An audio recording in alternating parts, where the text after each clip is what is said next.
convert to the Black Mass. It's a headless cross. Headless cross, which is just a T. So next week's show is going to be one headless cross track. But yeah, after it, Barry of the Black Wood said, right, if you follow me down to the moon pool, we're going to have some baptismal shenanigans, he referred to it as. Right. They disappeared behind this barn we were playing in, and they come back out with this helmet on, with a pair of burning antlers on top. Right? Yeah.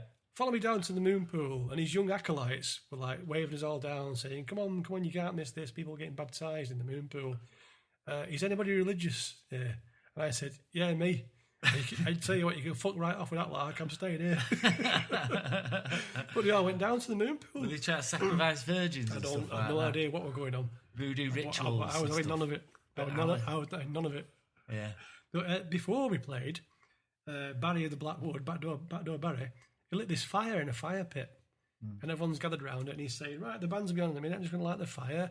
And he went to a bit of a speech about his pagan beliefs, and then he started screaming, all you fornicators are going to die. You're all going to hang on, what? Has he found God all of a sudden? I don't know. While he was doing that? I don't know. All you fornicators are going to burn. And they're all going, yeah, we're going to burn. Yeah. Talking about... what's fornication? Let's start doing that. Welcoming your own destruction like that. I'm having none of that, mate. You don't know what you're messing with. So I stood well clear. And me and Fitz, the bass player, just sat back drinking cider and left him to it. Yeah. Aye. So you very strange. You wasn't driving then? But no, I was camping overnight. Was you? Yeah. Very strange gig indeed. One of the strangest I've ever played that. Right. So would you recommend people go next year? Yeah. Because it was a good do. Yeah, it was a good do. It was very entertaining. If you want to get baptised. As long as if you don't get involved into it's some form of paganism. Right. Yeah. Pan-romanticism. Pyromanic pan-romanticism. Right. It was called. It's a bit... A mouthful. Yeah. So, right, should we have some more music? Let's have some music, yeah. Oh, Sabbath Bloody Sabbath? Yep. May I say, this song contains the scariest guitar riff of all time. No.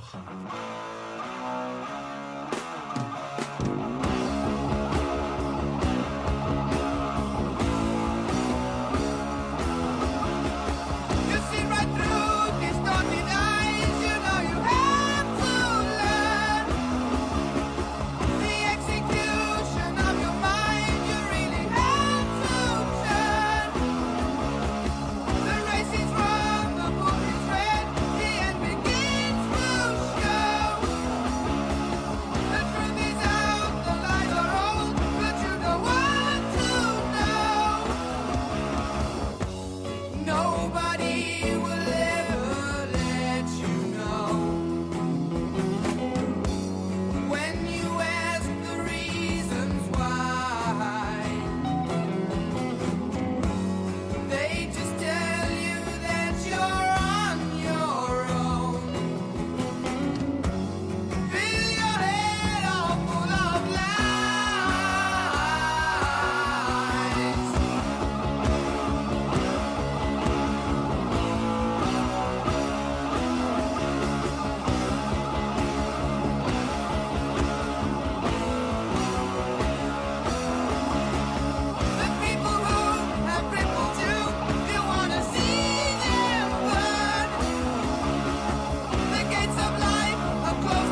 Sabbath, bloody Sabbath, eh?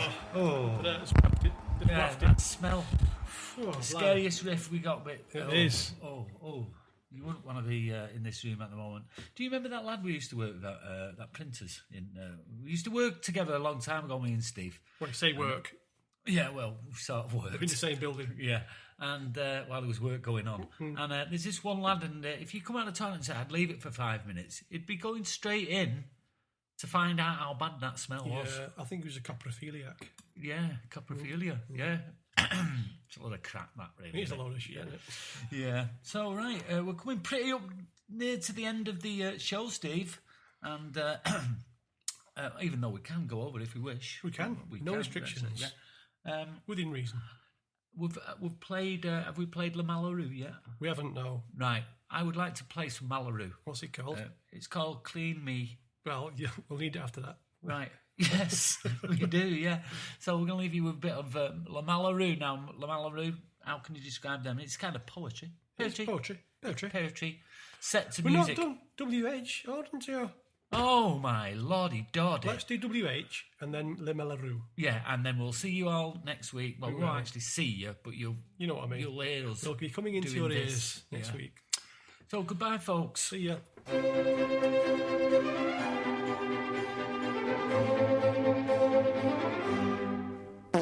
Oh, Eggy.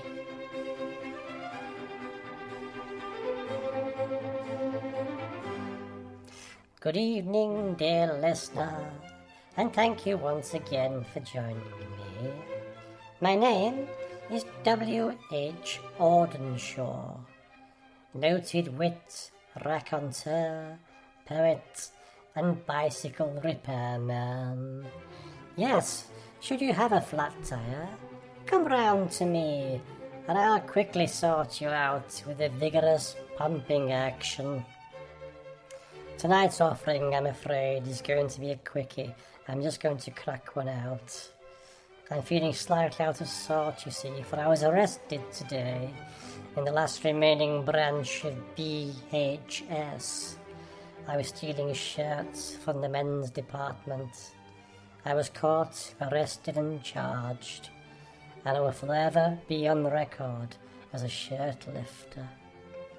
So, I'm feeling a little queer. Oh, I do wish you'd stop it. You don't wish I'd stop it, you love it, you dirty little bitch. It's been too long. It's been too long, what has? It's never been too long. No, it's never too long. No, it's not never for long me. enough. Not for me, no. Anyway, tonight's offering is just a little short limerick about a fellow called Horatio. I think I know him. Yeah, you do know him very well. Intimately, some might say. So here we are. There was a young man named Horatio who would charge other men for fellatio. 8 of 10 of these men said they'd do it again. I don't think that's bad as a ratio. Yes, one of them even gave him a tip. Oh, I heard they all did. Yes. Oh, very dry, Quentin. Oh, I hope it's not dry. Oh, I yes. have some ointment for that, you know. It's very good with friction. Oh, It yes. repels it. It's... Clean me. Stinky Jim is talking broken biscuits again. Lou stares at his lips, concentrates on making out what he's saying. The other customers are getting jittery, and she needs him to calm down. Lou nods at Jim, reaches under the counter and fishes out 2 speckled sky blue and white tablets. She hands them over and he returns a head movement, the nearest he ever gets to thanking her. She watches his hunched back dwindle as, still chunnering and cussing, he drags himself across to the edge of the room. Stinky Jim is Lou's favourite. She loves the way his filthy clothes and filthier words grate against the shiny surfaces and surgical strip lighting. She glances across at the bank of silver machines. He dribbles dirty rags into one, crowns them with the 2 blocks, slams the lid shut, and sends coins down the slot with a final swear to launch the cycle. Lou smiles that small smile and thinks about telling Jim to wash his mouth out. After all, she is here to help people make everything fresh and clean and new.